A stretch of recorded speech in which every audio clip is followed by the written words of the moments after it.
de lo que hasta ahora significa el desarrollo sostenible. Futuro sostenible. De sostenibilidad. La durabilidad, pero también una llamada a la acción para un futuro sostenible. Entonces, sostenibilidad social está casi en nuestro ADN. Vanguardia, un siglo de periodismo ahora en tus oídos. Descubre nuestro podcast y conecta con las mejores historias.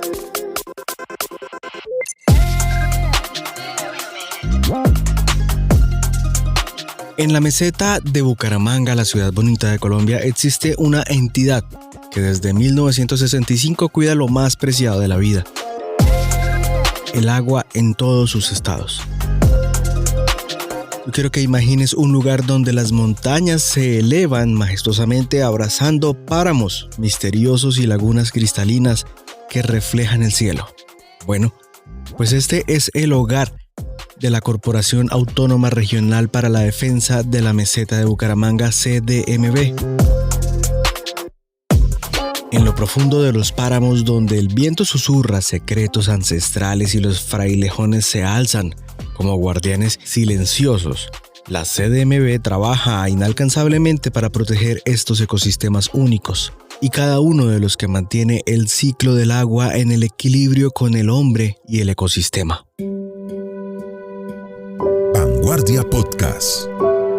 Cada gota de agua que asciende y desciende desde el valle interandino del río Magdalena hasta la alta montaña del macizo de Santurbán y el Almorzadero es un testimonio de su dedicación.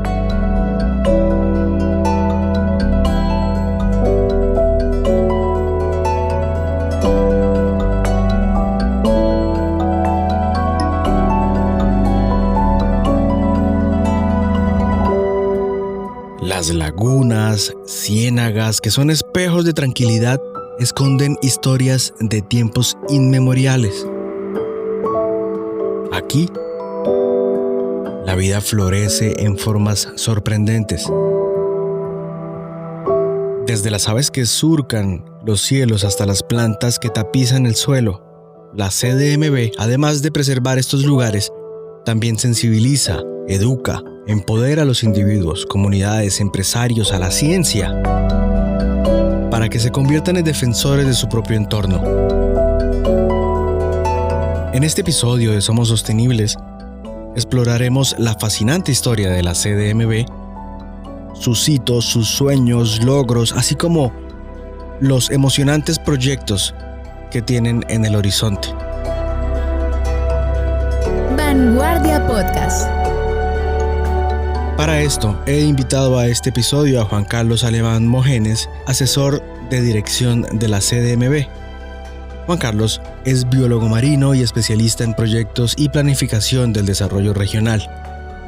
Con más de 3 décadas de experiencia, Juan Carlos ha trabajado como consultor para entidades públicas a nivel departamental, municipal y regional, articulando proyectos con comunidades rurales en territorios de especial interés ecológico.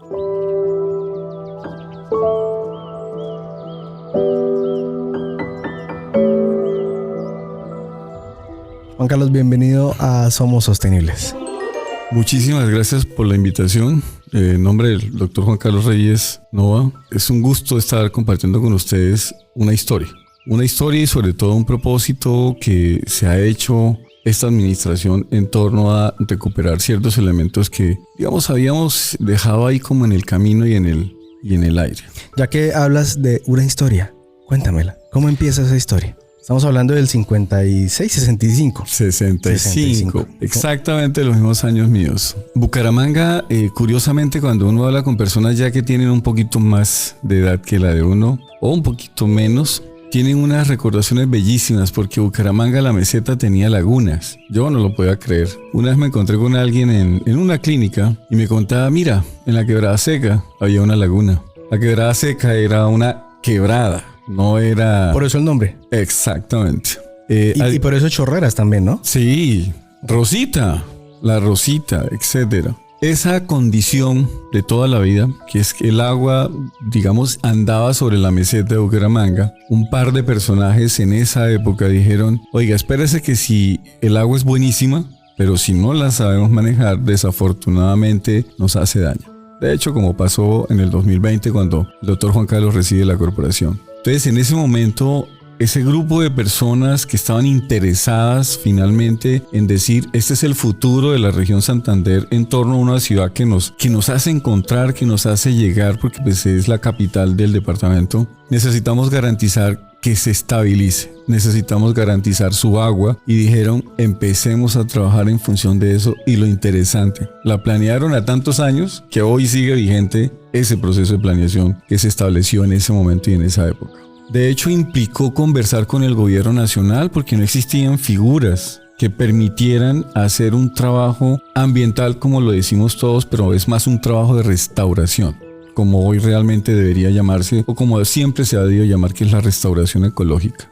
Y entonces en ese sentido se dieron cuenta que pues somos una meseta, y como somos una meseta, tenemos una zona que es una escarpa, como cuando uno va a Los Santos, como cuando uno va a la mesa de Ruitoque, como cuando uno está en la mesa de Barichara, que ves tú pues sencillamente una pared, un gran desfiladero, o ves unas grandes hondonadas, que es donde hoy tenemos finalmente una gran mayoría de nuestros barrios. Y en ese momento lo que dicen ellos, ojo que si no frenamos el proceso de erosión sobre ese sitio en particular y con toda la red hídrica que tiene la meseta se me va a correr, lo vamos a perder y no vamos a tener ciudad en ese momento.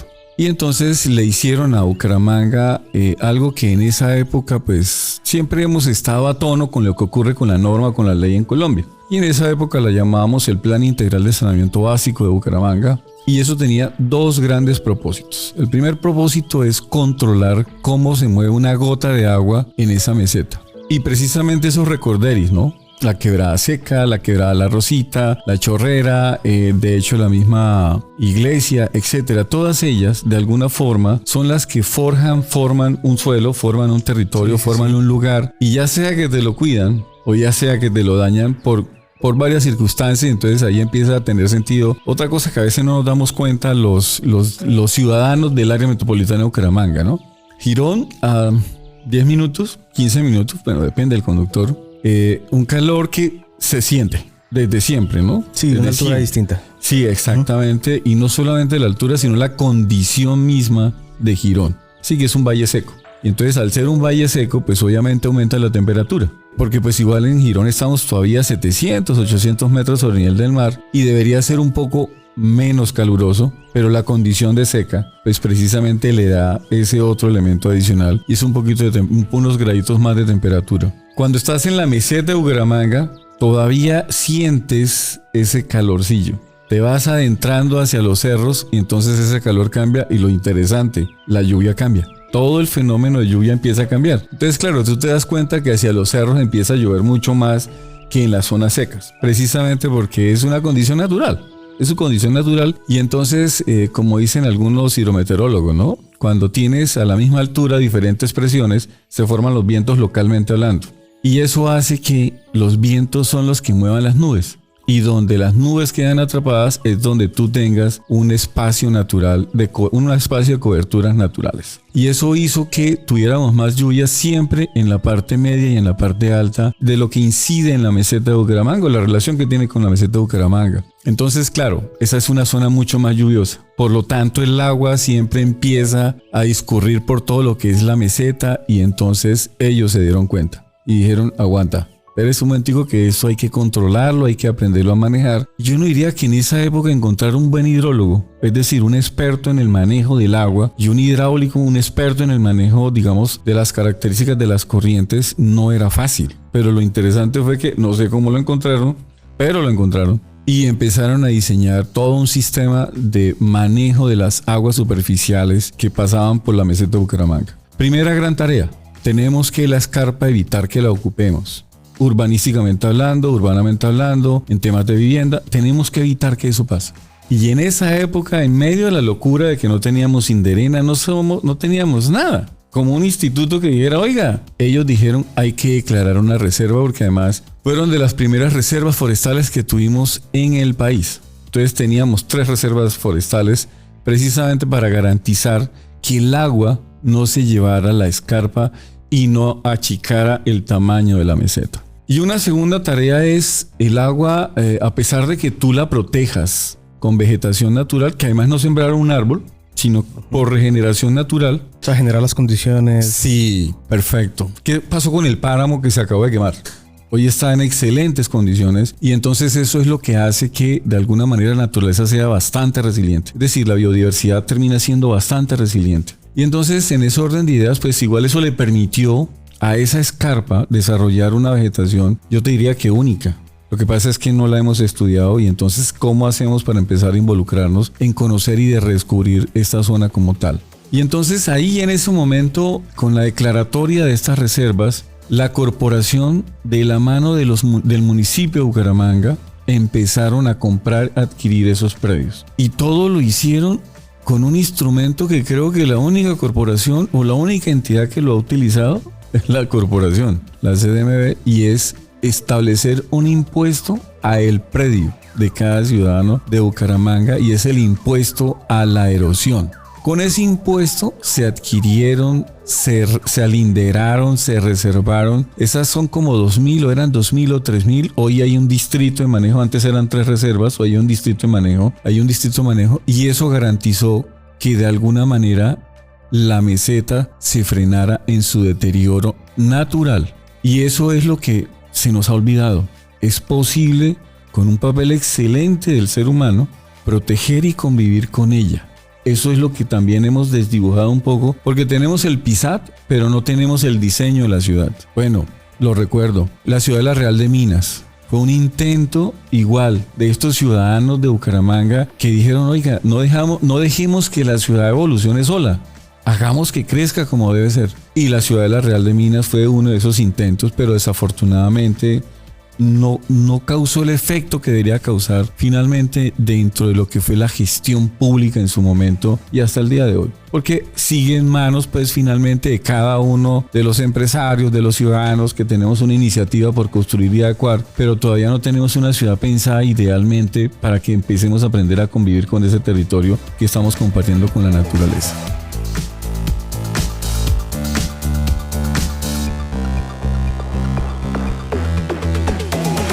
Ser sostenible es separar correctamente los residuos en la fuente y así reducir la cantidad de residuos que llegan al relleno sanitario. Sostenibilidad significa crecimiento económico y social sin afectar el medio ambiente. Aplicar la economía circular, aprovechar los residuos para convertirlos en recursos. La gran apuesta por la sostenibilidad es conservar las fuentes hídricas de nuestro territorio.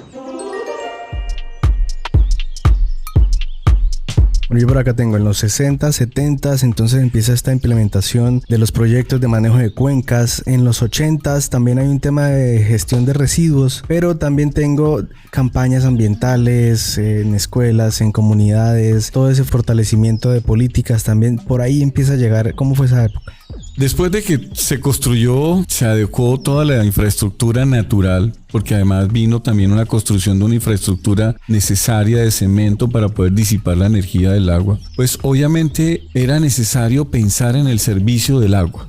Sí, porque Bucaramanga, yo creo que todos lo entendimos que la tendencia en el mundo era que la ciudad iba a concentrar la mayor población en todas partes en el mundo. Y entonces en ese momento cuando nos damos de cuenta, oiga, espérese, ¿cómo vamos a mantener el agua? ¿O cómo vamos a garantizar el agua de una población que está creciendo? Y entonces en ese momento la corporación, aparte de que, bueno, con el hecho de construir estas áreas también hizo todo el proceso de adecuación del alcantarillado. Porque teníamos que tener separado el alcantarillado de lluvias con el alcantarillado de las aguas servidas. Y entonces en ese momento resolvió infraestructuralmente el problema de la meseta de Bucaramanga para garantizar su viabilidad. Y la otra tarea que se hizo conjuntamente con el Acueducto Metropolitano de Bucaramanga es cómo garantizamos las fuentes de abastecimiento de agua potable para no solamente ahora para Bucaramanga, sino para el área metropolitana de Bucaramanga. Y entonces, claro, en esa tarea redescubrimos que hacemos parte de la zona, bueno, antes se llamaba la subcuenca de Río Lebrija, hoy le dicen la subzona hidrográfica de Río Lebrija. Y de esta subzona, de esta subcuenca alta del Río Lebrija, depende completamente la ciudad metropolitana de Bucaramanga, que es la cuenca del río Suratá, que tiene 3 cuencas, que es la del río Beta, la de Alto Suratá, río Beta, río Charta, río Tona y el río de Oro. y que la del Río de Oro tiene la Quebrada La Iglesia, el Río Frío y el Río de Oro Alto como tal. Y entonces este sistema es el que sostiene y el que mantiene finalmente a la ciudad metropolitana de Bucaramanga, y la tarea que se pone la corporación con el acueducto y con todo el mundo es: necesitamos aprender a planear. Y obviamente hay muchos países en el mundo que están haciendo esa tarea.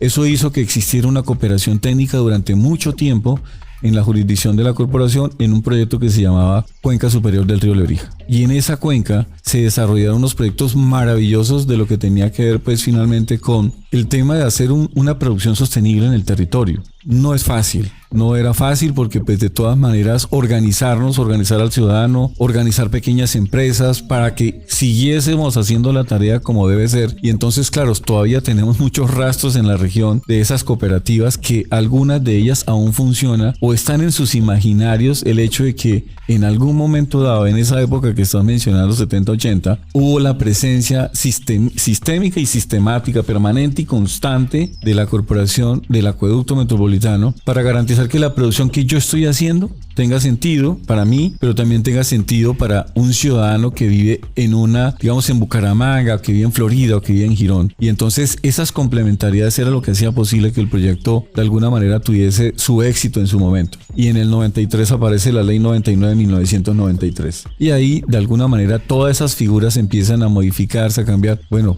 yo quisiera recordar algo muy importante, independientemente de muchas razones, es en esos momentos el gobierno alemán llegó a Colombia a trabajar con la pequeña minería porque el acueducto dijo: ojo que tengo problemas en el río Suratá con la presencia de mercurio. Hicieron un proyecto bellísimo que tenía que ver con tecnologías para retirar el uso del mercurio dentro de la extracción del oro, que además llevaba más o menos unos 400 años de explotación, bueno, sin contar los predios, unos 400 años de explotación que era uso del mercurio. Y en ese momento aparece esta cooperación y le ayudó a la corporación, al acueducto. De hecho participó la gobernación, todo el mundo participó y dijo: oiga, tenemos que retirar ese mercurio a estos pequeños productores. ¿Qué problema hubo después? El gobierno nacional necesitaba una locomotora y desafortunadamente una de las locomotoras era la minera. Y tenemos en esa zona un proyecto que es de mucho interés global por las características de los tenores de estos benditos recursos en la roca. Entonces, por supuesto, eso empezó a cambiar toda la tendencia,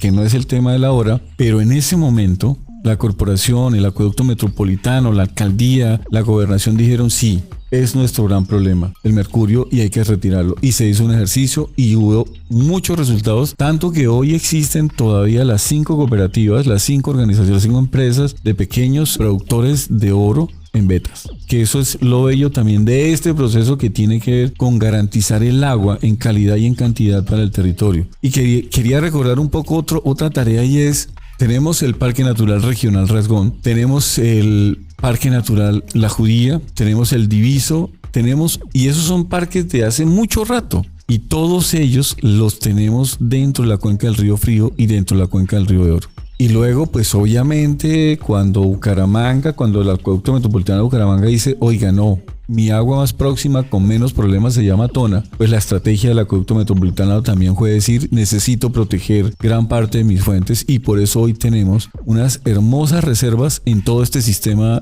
hidrológico asociado a la ciudad de Bucaramanga. Bueno, viajemos hasta el 2015 más o menos, en esa época donde empiezan a introducir esas tecnologías de monitoreo. Vale, antes de ese 2015 quisiera resaltar algo. En un momento dado de la historia de la corporación entró a ser autoridad ambiental, 1993, con la Ley 99 de 1993. Sí, la corporación se volvió autoridad ambiental porque en ese momento no lo era. Era una corporación, digamos, casi de iniciativa público-privada para resolver un problema específico: erosión y servicios públicos. Cuando sale la Ley 99 del 93, desafortunadamente, la función de autoridad ambiental termina haciéndole perder esa función estratégica, que es garantizar realmente el servicio, porque cumplir la función de autoridad ambiental no es sencillo. Hoy por hoy, digan lo que quieran decir, no es sencillo finalmente cumplir esta función, porque cuidar a 1.600.000 personas no es fácil, y esa es la función de una autoridad ambiental. Y entonces, en ese sentido, eso hace que esa función desdibuje un poco ese propósito que tenía en ese momento la corporación. Y obviamente nosotros, sobre todo con la llegada del doctor Juan Carlos Reyes, dijimos, no, tenemos que volverle a plantear un nuevo sueño. Algunos eruditos le dicen paradigma, pero es un nuevo sueño. Pero tiene que ser un sueño de todos. Y entonces dijimos, el sueño tiene que ser el agua. Si volvemos el agua el sueño de todos, pero no desde la lógica de dónde viene, qué hay que proteger arriba, sino de qué hago yo para que el agua se me mantenga como debe ser. ¿Y qué hago yo para que el agua? Bueno, aquí hay que explicar algo importante y es, porque a veces se nos olvida, ¿no? El agua tiene un ciclo que a veces se nos pasa por alto. Entonces, claro, el agua arranca en la parte baja, ya sea en los océanos o ya sea en las zonas donde tenemos grandes cantidades de agua o en zonas donde tenemos grandes niveles de humedad, ahí arranca el ciclo del agua. Y obviamente como el agua en ese lugar se evapora, se vuelve más liviana y empieza a subir. Y cuando empieza a subir y baja la temperatura, ella empieza a volverse más pesada. Y al volverse más pesada, empieza a volverse nubes. Y al volverse nubes, vuelve y cae al suelo. Y eso es lo que es un ciclo natural. Y entonces, claro, nosotros tenemos una ventaja. Nuestra mayor altura son 4.000 metros sobre el nivel del mar y la altura más pequeña son 700 metros. Y en ese sitio se nos dan nuestros ciclos normales. Se da un ciclo del agua interno, un ciclo del agua, eso es en clima, eso es microclimáticamente hablando. Si tú revisas cómo estamos frente a las lluvias hoy, perfecto. El país está en la inmunda. El Amazonas está complicado. Y nosotros, en cambio, tenemos un ciclo perfecto y funcionando. Porque hay un medio equilibrio natural en nuestro ciclo, en nuestra región. ¿Qué significa eso? En el Valle del Magdalena, todo el mundo se le olvida.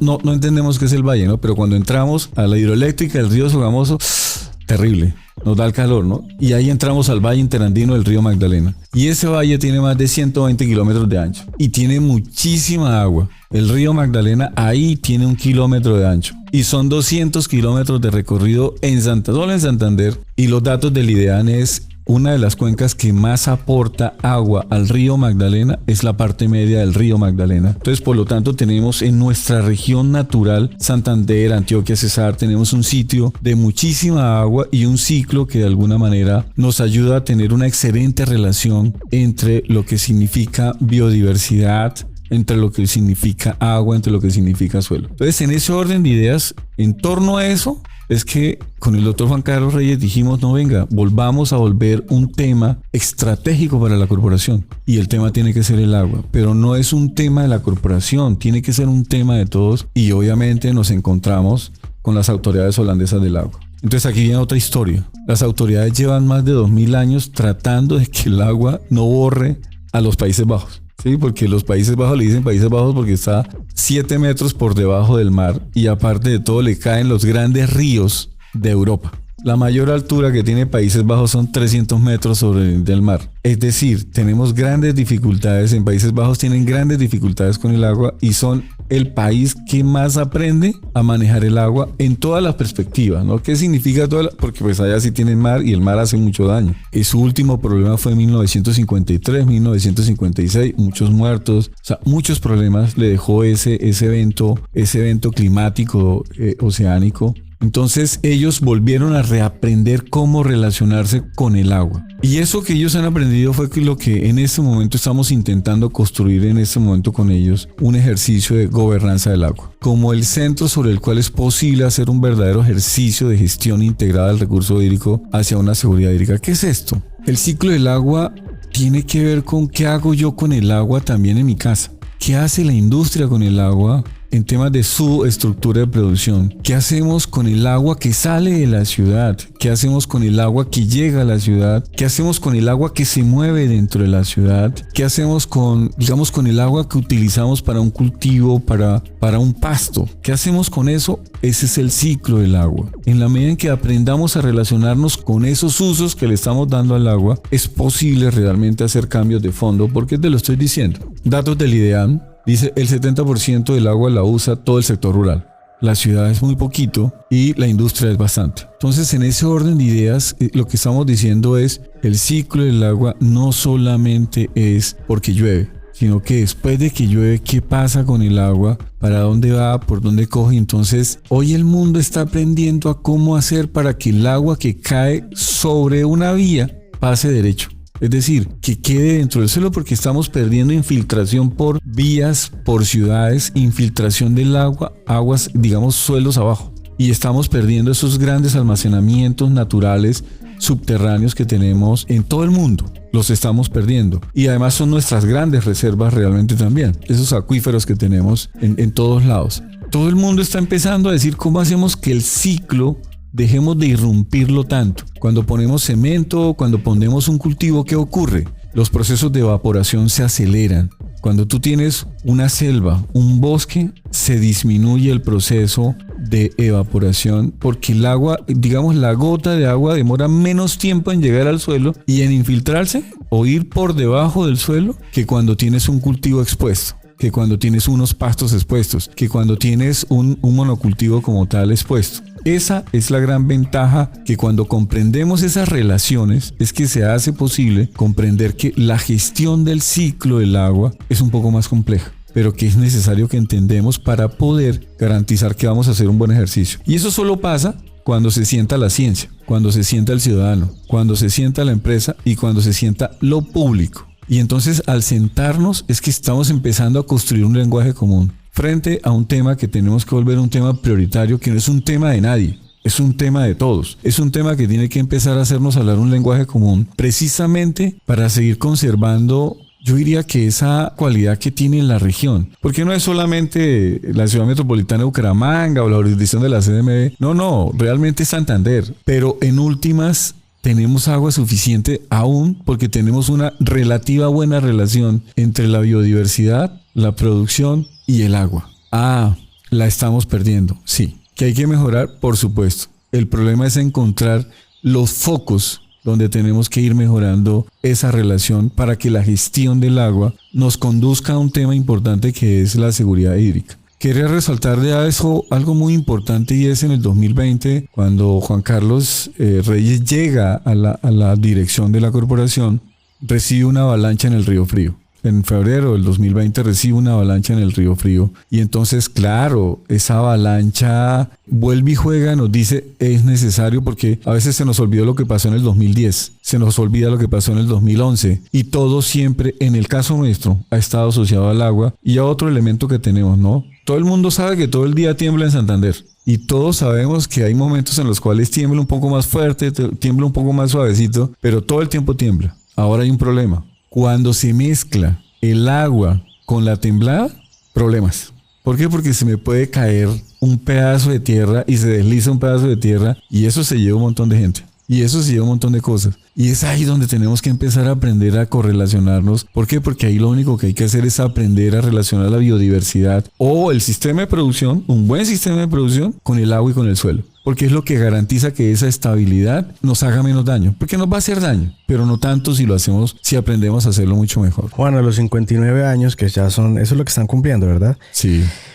¿Cómo podemos hablar de esa sostenibilidad como autoridad ambiental y lo que viene en temas de economía verde, economía azul y todo lo que viene consigo? La corporación se tiene que preparar, se está preparando para afrontar los retos de la sostenibilidad en esos 59 años, porque toda la historia que estamos contando se basa en que si aprendemos a relacionarnos estrechamente, agua, suelo, biodiversidad, entonces los problemas de clima cambian, mejoran. Localmente hablando, ¿no? Porque sí hay incidencia global, pero es que si mantenemos y si logramos que esa relación que hoy tenemos se siga mejorando, porque es que la estamos perdiendo. Si esa relación la logramos mantener, como digamos la construimos hasta un momento dado, que es el esfuerzo en el que está el doctor Juan Carlos. Juan Carlos estaba diciendo, la tarea es mantener esa relación que habíamos tenido y sobre todo garantizando en el largo plazo la continuidad. ¿Cómo se garantiza eso un poco para llegar a la sostenibilidad? Cuando los actores, los 4 actores que te acabo de mencionar, dicen, si aprendemos a manejar nuestras microcuencas bien manejadas y hacemos un propósito, esa sostenibilidad. ¿Y cuál es el propósito? Cada microcuenca tiene una vocación. Cada microcuenca, cuando tú te metes, yo no sé qué tanto las conozcas, pero te voy a mencionar algunas. El manco. El manco se está volviendo 2 grandes vocaciones, trucha y recreación, porque no es turismo, recreación. Yo no sé si tú conoces el Río Frío, más o menos. Sí. Ok, perfecto. Entonces, cuando tú te metes en Río Frío y en el Oro Alto, te encuentras con el elemento la mora. La mora como la tenemos no debe ser. No es porque haya que sacarla, Es porque tenemos que aprender a hacer la mora bien hecha.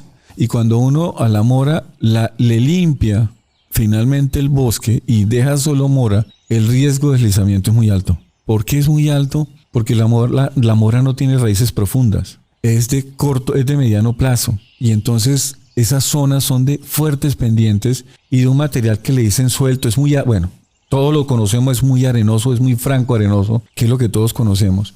Y en ese sentido, una lluvia o un temblor dañan lo que sea. Y entonces hay que construir una mejor relación, y en esa tarea en la que estamos finalmente en este momento, implementando sistemas de producción que tienen que ver con la agroforestería, que es como el gran reto que tenemos nosotros en este momento. Pero todo eso es posible si dentro de esa microcuenca tienes una organización, una estructura de participación, un mecanismo de participación, como lo queramos llamar, que garantice que entre todos estamos de acuerdo en que eso funciona así, y entonces el modelo de sostenibilidad aparece ahí. ¿Por qué? Porque ya en cualquiera de los que te acabo de mencionar, y te puedo seguir mencionando otros, hay una vocación.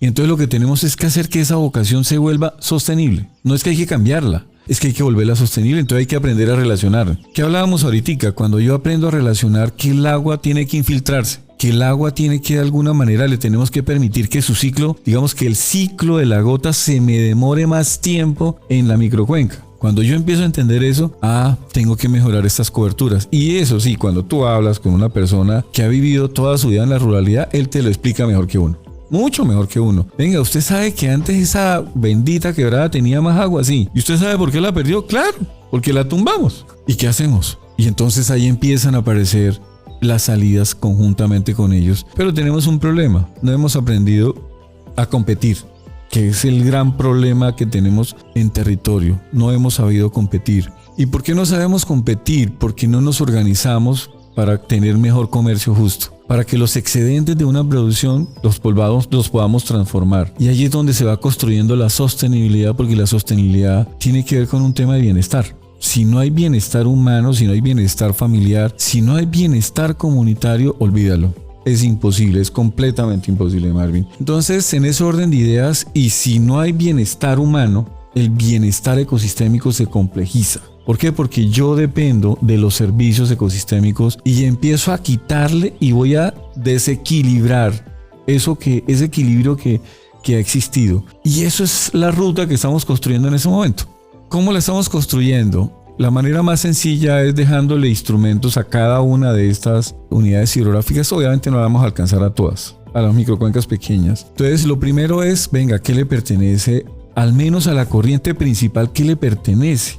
¿Qué le pertenece a la corriente principal? Y entonces, empecemos a mirar cómo se lo devolvemos sin que tú pierdas tu propiedad ni nada, sino devolvámosela para que usted entre en menos riesgo. Lo otro es, ojo, que no podemos entregarle concesiones a todo el mundo, porque es que la cuenca tiene límites. ¿Y cuál es ese límite? La cantidad de agua que necesita el bosque para mantenerse, o la cantidad de agua que necesita el cultivo para mantenerse. Y entonces, en ese orden de ideas, tenemos que empezar a encontrar ese balance entre la demanda de la producción, la demanda humana y, por supuesto, la demanda que tiene un ecosistema o el ecosistema como tal.